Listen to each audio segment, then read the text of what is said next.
another day para sagutin natin ang mga katanungan about mga invites niya ay active daw.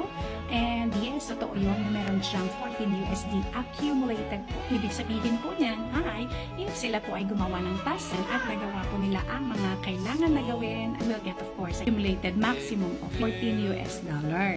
Paano mo yan makikita? Dito ka po sa diyan mo po yan mahanap ang mga informations regarding sa invite. So, click mo po yung invite. And then, under this dashboard, naka-up po upper right side. Ayan po yung rules na nakalagay. At diyan mo po mahanap ang mga kailangan at magkano po ang iyong makukuha po na points as an inviter. Isa-isahin natin. Unang-una is our invites already done with at least po na 3 hours broadcast or solo live.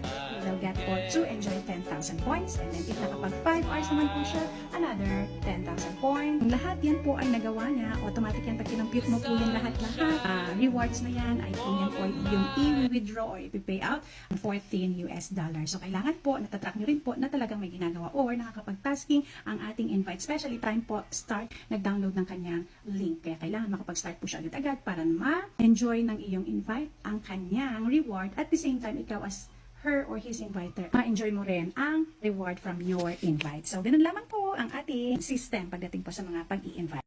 Kaya the more you invite here, the more po talaga na malaki yung ating payout. Kaya invite na. And syempre, wag na wag niyo pong kakalimutan na mag-like and follow po sa ating videos po. And ayan, bottom taas. Para po, if meron po kayong mga content din dito sa TikTok, ay ma-help kayo ni TikTok para ma-spread ang inyong mga videos at maging visible po sa lahat ng mga viewers, especially for those po na same niche as sa atin. Kaya comment na agad-agad para mapag-usapan natin sa mga susunod natin na mga topic.